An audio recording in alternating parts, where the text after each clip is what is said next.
खड़ी कर देना जब। नमस्कार, मैं दिग्विजय सिंह न्यूज़ 24 जंक्शन से आप सभी का बहुत बहुत स्वागत कर रहा हूं।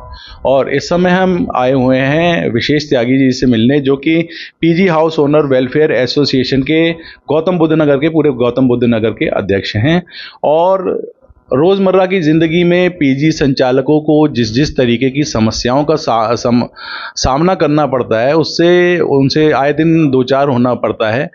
उससे ये जो विशेष त्यागी जी जो इनके अध्यक्ष हैं, उनसे हम बात करेंगे और उनकी समस्याओं के बारे में जानेंगे।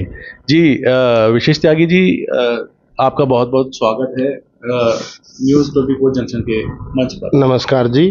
त्यागी जी, आप बताएंगे आपको किस किस तरीके की, पहले तो आप प्रस्तावना में हमें ये बताइए कि क्या क्या आप पीजी कितना बड़ा है यहाँ पे नोएडा, ग्रेटर नोएडा में कितने पीजी होंगे और क्या समस्या है आपकी? लगभग नोएडा के अंदर 5000, ग्रेटर नोएडा को लगा के 5000 के आसपास पीजी हैं, जो हमारे यहाँ पे आईटी सेक्टर के लिए, इंस्टीट्यूशनल सेक्टर के लिए जो बाहर से बच्चे आते हैं उनको हम पीजी हॉस्टल में रखते हैं।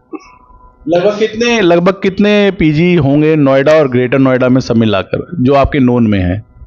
5000 के आसपास है। 5000 के पीजी, 5000 के लगभग इस समय पीजी हैं।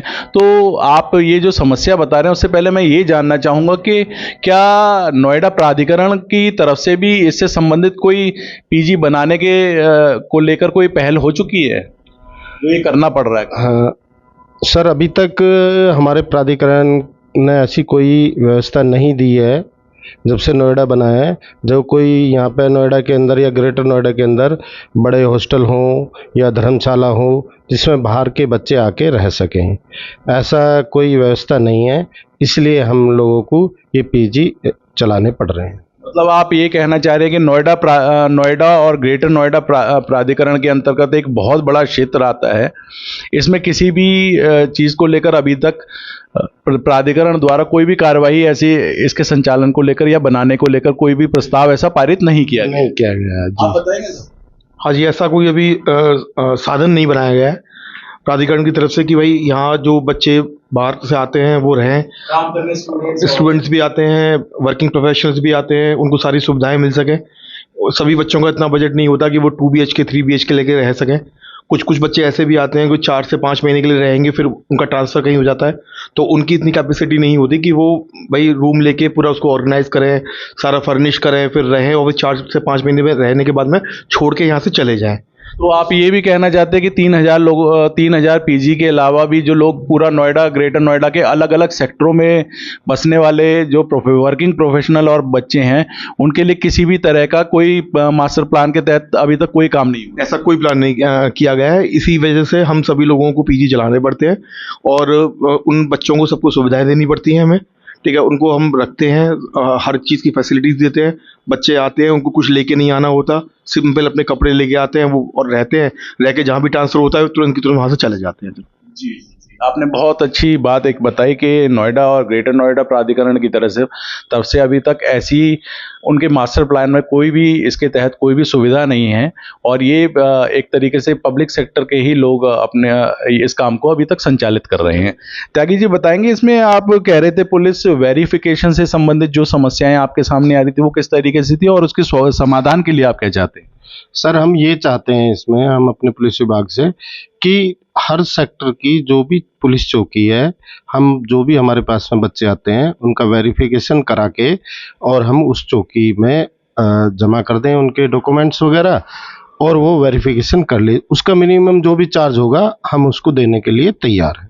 किस तरीके की मदद और या इसमें किस तरीके की निराशा आपको तो हाथ लग रही है? प्रैक्टिकल रूप से क्या समस्याएं आ रही हैं? सर, वेरिफिकेशन को लेकर एक बहुत बड़ा प्रोसेस है।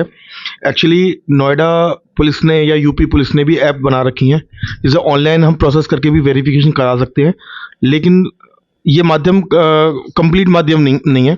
जब भी वेरिफिकेशन की आवश्यकता होती है वो हमसे फिजिकली फॉर्म्स भी मांगते हैं, लेकिन हम फिर भी देते हैं, फिजिकल फॉर्म्स भी उनको सबमिट करा के आते हैं। तो हम सिंपल ये चाहते हैं कि भाई आपने जब ऑनलाइन प्रोसेस बना रखा है तो आप हमको पूरी सुविधा उस ऑनलाइन प्रोसेस में दे दें कि बच्चा हमारे पास में जैसे रात को सपोज करिए 11 बजे आ रहा है, तो हम अपने स्टाफ को कहीं पुलिस चौकी पे या किसी थाने पे उस फॉर्म को लेके नहीं भेज सकते उस टाइम पे। तो हम रात में ही उसको वेरीफाई ऑनलाइन ही कर पाएँ उसको कि ये बच्चा वेरीफाइड हो चुका है। और इसको इस पीजी से संबंधित समस्याओं में जो नोएडा प्राधिकरण से संबंधित आप किस तरीके के सहयोग की उम्मीद करते हैं कि नोएडा प्राधिकरण से हमें ये सहयोग मिले? सर हम यही चाहते हैं प्राधिकरण हमें इस तरीके की कोई बायलॉज बना के दे कि हम जो कर रहे हैं वो उसको वैध नहीं मानती है कि भाई हम कर रहे हैं रेजिडेंशियल सेक्टर में इस काम को कर रहे हैं। बच्चे तो हमेशा रेजिडेंशियल सेक्टर में ही रहेंगे, कॉमर्शियल जगह तो नहीं रहेंगे। ठीक है, तो हम तो खुद ये चाहते हैं कि प्राधिकरण आगे बढ़ के हमें बताए कि हम उनकी किस तरीके से मदद करें कि हम इस काम को कर पाएँ, प्रॉपर वे में कर पाएँ, जिससे ना उनको किसी चीज़ की दिक्कत हो, ना हम पीजी संचालक में किसी को दिक्कत हो। कुछ गार्बेज कलेक्शन को लेकर भी ये आ रही थी कि गार्बेज कलेक्शन ज़्यादा है या इससे संबंधित कोई समस्या है, क्या ऐसा भी है? और है भी तो कोई आपको लगता है क्या? सर पहले गार्बेज कलेक्शन का काम नोएडा अथॉरिटी किया करती थी। अब उन्होंने क्या किया कि एक कंपनी को इसका सारा कॉन्ट्रैक्ट दे दिया। एवियन एम्ब्रो करके कंपनी है जो नोएडा में भी ये गार्बेज कलेक्शन कर रही है। लेकिन अब उनका क्या है, उनके वर्कर्स का मनमानी होने लग गया है। अब कभी आते हैं कभी नहीं आते हैं, मतलब वेटेज के हिसाब से कूड़ा उठाते हैं, पर रूम पे रेंटल चार्ज करते हैं वो। तो एक तरीके से हमें सिस्टम मिले कि भाई गार्बेज तो होता ही होता है, हर जगह है, तो वो 3-3 दिन 4-4 दिन नहीं उठाया जा रहा है, उसकी हम शिकायतें कर रहे हैं। तो वो थोड़ा उसका समाधान हमें चाहिए इसका।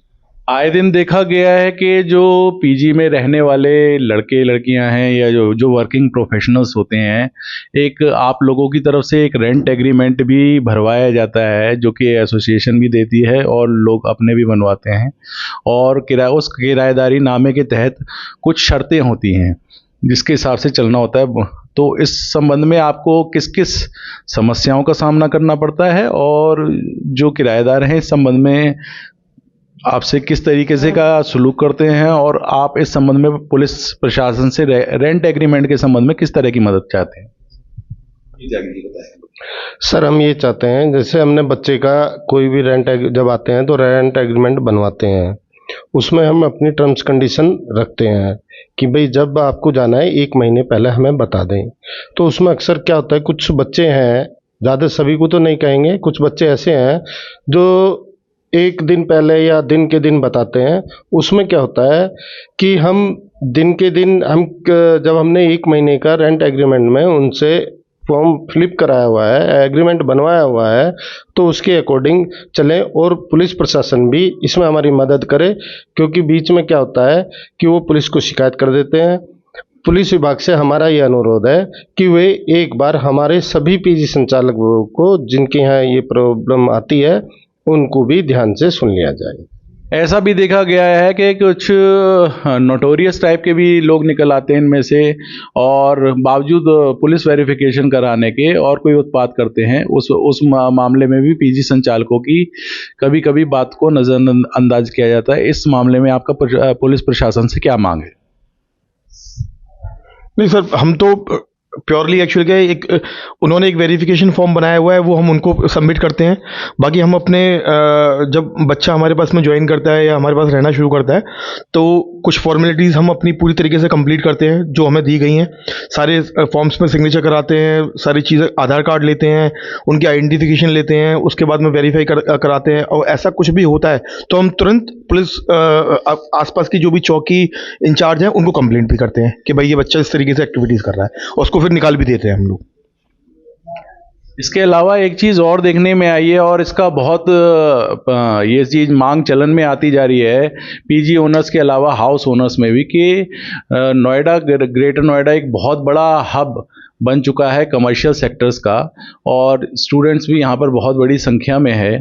जिस तरीके से बेंगलोर में 11 महीने की सिक्योरिटी जमा की जाती है, उसी तर्ज पर यहाँ भी इस तरीके से नोएडा, ग्रेटर नोएडा में भी ये सुविधा शुरू हो और 11 महीने का रेंट उनसे लिया जाए, और 11 महीने का रेंट के बाद उनसे ये सारा रेंट एग्रीमेंट एक फिलअप कराया जाए। ये भी आप लोगों की तरफ से और एसोसिएशन की तरफ से ये सुझाव आया था। इस बारे में आपका क्या कहना है? सर मैं यही कहूँगा कि एक नोएडा से बाहर जितनी भी जगह हैं, जैसे बेंगलोर आपने बताया, वहाँ पे एक पीजी संचालकों के लिए सभी वहाँ भी देखा गया है कि वहाँ पे वर्किंग प्रोफेशनल्स और स्टूडेंट्स बहुत जाते हैं, तो वहाँ सेम प्रोसीजर है, तो यहाँ भी क्या आप इसकी मांग करते हैं? सुविधाएं दी गई हैं और हम यही चाहते हैं प्राधिकरण से कि वो हमको सुविधाएं दें, चलाने के लिए एक सिस्टम बनाए, हम उनके सिस्टम के अंतर्गत ही काम करेंगे सारा, ठीक है, और जैसे हम भी फ्री होके काम करें और चीज़ें भी चलती रहें। बिल्कुल, आपने एक बहुत सही बात की और इसी तरीके से इस समय जो हम यहाँ पर आए हुए हैं और पीजी वेलफेयर एसोसिएशन वालों ने जो भी अपनी बात रखी सारी बहुत अच्छी लगी हैं और इन सब बातों को देखते हुए न्यूज़ 24 जंक्शन इनकी बातों को पुलिस प्रशासन नोएडा प्राधिकरण तक पहुँचाने की पूरी कोशिश करेगा। धन्यवाद। न्यूज़ 24 जंक्शन से दिग्विजय सिंह।